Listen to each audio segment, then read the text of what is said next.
1941 அசோக் குமார்னு ஒரு திரைப்படம். நீங்கள் வீட்டுக்கு போனோடனே காணொலியில் இந்த பாடல்கள் எல்லாம் எடுத்து கேட்க வேண்டும் நான் கேட்டுக்கிறேன்.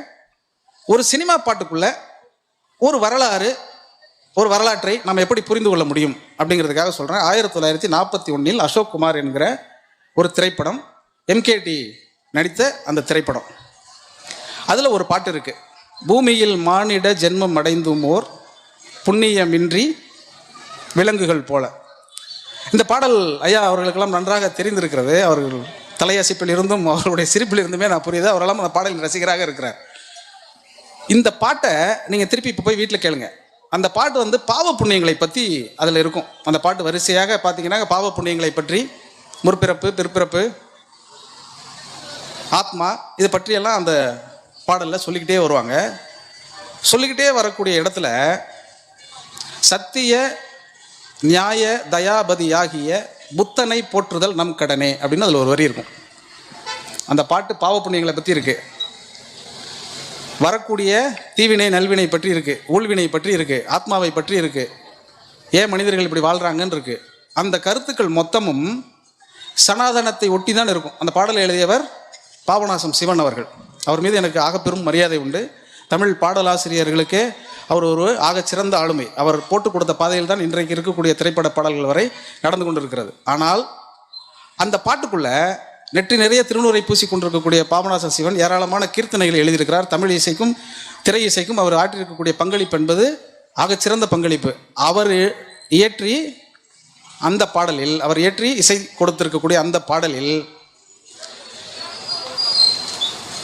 பூமியில் மானிட ஜென்மம் அடைந்துமோர் புண்ணியம் இன்றி விலங்குகள் போல் அப்படின்னு இருக்கு இல்லையா. அந்த பாட்டில் இந்த சத்திய நியாய தயாபதி ஆகிய புத்தனை போற்றுதல் நம் கடனேன்னு ஏன் வந்தது? அது ஒரு இந்து தர்மத்தை சொல்லக்கூடிய, இந்து தர்மத்தினுடைய நம்பிக்கைகளை வெளிப்படுத்தக்கூடிய பாடலுக்குள் புத்தன் எப்படி வந்தார், ஏன் வந்தார்னா, அந்த 40களில் திராவிட இயக்கம் பேரெழுச்சியாக திரைத்துறைக்குள் நுழைந்து பணியாற்றி தொடங்கிய பிறகு எல்லோரும் புத்தன் புத்தன் என்று சொல்கிற போது சனாதனம் எப்படியாவது புத்தனை தன்வயப்படுத்திக் கொள்வதற்காக பாபநாசன் சிவன் வழியாகவும் ஒரு செய்தியை வைத்து கொண்டது. நல்லா கவனிச்சுக்கங்க, புத்தனை போற்றுதல் நம் கடனே தான், புத்தனை வணங்குதல் நம் கடனே கிடையாது.